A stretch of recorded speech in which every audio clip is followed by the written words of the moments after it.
Kahirapan ng kalaban ng karamihan sa buhay, kung saan maging ang mga ilegal na trabaho ay nagagawa ng mga tao para lang magkapera. Sa mata ng lahat, normal lamang ito na harapin ng isang individual na mamamayan ang magtrabaho, pagkat ito ay parte na ng buhay. Ngunit, paano kung nagbabanat ng buto ang mga menor ding edad? Karaniwan dahilan ng mga bata ay dahil sa kahirapan. Agad silang namumulat sa realidad ng buhay na dapat ay hindi muna. Walang obligasyon ng isang bata na magtrabaho sa murang edad, pagkat ang dapat nilang pagtuuan ng pansin ay ang pag-aaral nila. Ayon sa United Nations Children's Fund or UNICEF and International Labour Organization, noong taong 2020, halos 160 milyon na bata sa buong bansa ang nakakaranas ng child labor. Ayon naman sa Philippine Statistics Authority, noong Oktubre 2021 ay mahigit 935,000 naman ang batang nagtatrabaho sa murang edad, habang noong 2022 ay bumaba sa bilang na 828,000, na mas lalo naman bumaba noong 2023 sa bilang na 678,000. Ayon naman sa Batas Republic Act 716 o Child Protection Law ay pinapayagan naman ng mga bata sa edad na 15 pataas sa gulang na magtrabaho. Ngunit dapat hindi ito lalagpas sa 20 hours na pagtatrabaho kada linggo o 4 na oras sa isang araw. Nagtungo kami sa Naik Palengke upang isagawang immersion. At sa totoo lang ay hindi rin namin ginaya ang trabaho na ginagawa nila sa araw-araw.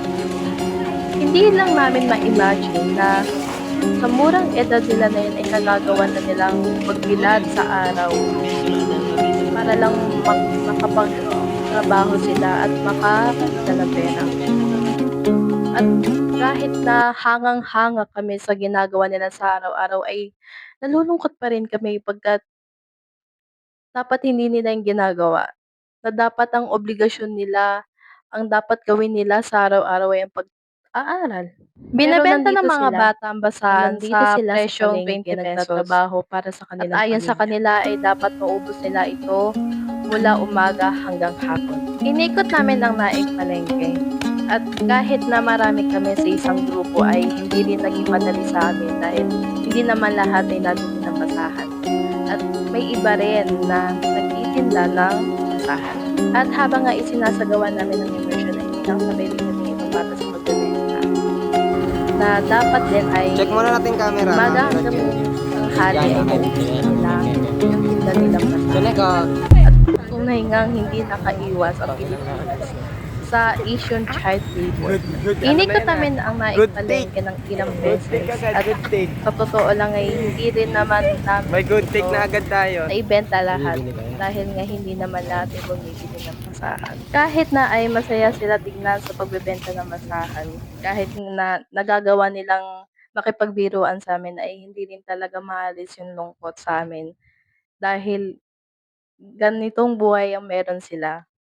Kasi kami, bilang estudyante na ang ginagawa lang sa pang-araw-araw ay mag-aral, tapos sila ay estudyante pa rin naman sila, pero nahahati ang oras nila sa trabaho at sa pag-aaral na dapat nahahati dapat ang oras nila sa pag-aaral at sa pag-e-enjoy nila bilang mga bata.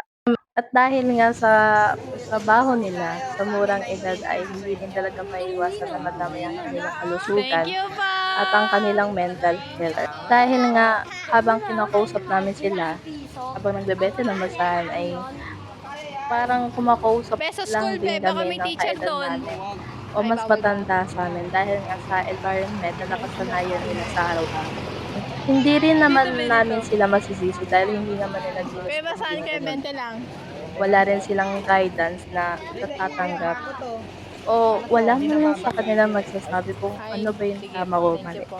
At parang ang matagal na silang nagbebenta ng basahan dahil habang nag-ikot kami sa palengke ay alam na nila kung saan mas makakabenta ng basahan. Dito. Barya basahan, titinda tayo. Basahan. Ano yung barya? Kuya, basahan. Kuya, basahan, kuya. Hoy, tara na. Hoy, yun, hindi ka dito. Hindi tayo At makabenta. habang nagbebenta kami sa iba ay may nagpusang loob na kuya! bumili sa amin ng basahan na Ayun. kahit papaano ay nabawasan yung pagod namin at reklamo dahil napakainit ng panahon habang isinasagawa namin ang immersion. Huwag yan, kuya. Huwag yan, kuya. Ayan eh. Yan ah. Yan, thank you, kuya. Tara, tara, dali. Makakarami pa tayo. Basahan ko. Basahan mo kayo nyo. Nag-enjoy sila. Nag-enjoy, init. Uy! Hala! Kagi. Gahoy! Hala! Ito yung mga dito sa... Sa sen. Meron yaan. Dali. Tiwala ka lang. Oo nga. Bibigyan kayo. Basahan po. Kuya, basahan ko. 20 lang po. Habang isinasagawa namin yung immersion ay halo-halong emosyon ang naramdaman namin. Nakaramdam kami ng pagod dahil nga halos lakad ang ginawa namin sa buong araw dahil tirik din yung araw. At masaya kami dahil lang po. ang child labor ay isa sa mga issue ng Pilipinas na kailanman ay hindi na may tigil. Dahil nga, karapatan ng mga bata kung ano ba ang nais sa buhay nila. Basta ito ay legal.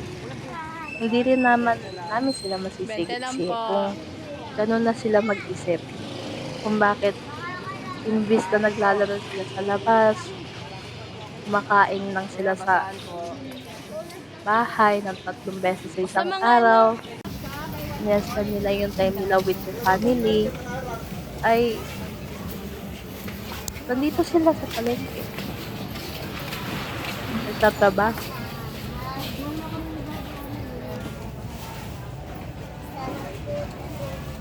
At sana rin ay maliwanagan ng mga tao na sadyang sobrang seryosong issue to ng ating bansa.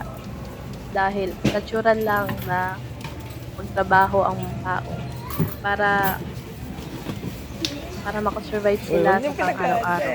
Pero hindi normal na minor de edad ang gumagawa nito. Ano sila yan?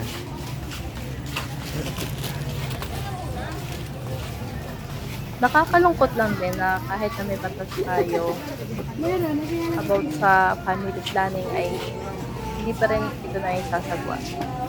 Kahit na may reproductive health act na tayo ay may iba pa ring mga tao na hindi alam ang family planning.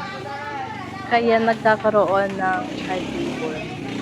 Dahil tama nga naman, kung financially stable lang isang pamilya, at iniisa sa pamilya ay walang ginagawa ng paraan para makapag-provide siya sa pamilya niya o ma-survive nila yung pang-araw-araw nilang gasusin ay hindi natin masisisi yung mga bata kung ba't kailangan nilang gawin. Kung bakit naging ganun yung thinking nila sa buhay nila. Dahil nga, nararanasan niya eh. Nakikita niya kung paano sila nagdudusa sa pang-araw-araw dahil nga wala silang pera pangkain, pambayad sa kuryente, tubig. Pwede ba tayo magbenta sa bayan? Ayun, sa taas, be. Kahit nga lungkot yung nararamdaman natin Basahan po. dahil sa sitwasyon na meron sila Ay, pili ka basahan, be. mga mangha pa rin talaga kami sa mga bata Sa taas, dahil sa taas, be. hindi rin talaga biro yung trabaho nila sa mga araw. Basahan, be. Hindi naman na-apektan yung lokasyon nila. Pwede na lang. Pero hindi rin madali sa kanila ang ginagawa nila. Dahil nga, naglalaro lang sila sa labas. Dapat Wala nagsasabi mo. sila. Nasa Baguio. Dito sila sa palengke Baby, nagtatrabaho. come here. Sana ay bago magpamilya, tayong lahat ay sana financially stable, physically, mentally, and emotionally available na tayo and ready sa pagkakaroon ng pamilya dahil hindi ito biro. Dahil panghabang buhay obligasyon mo ang pagkakaroon ng isang anak.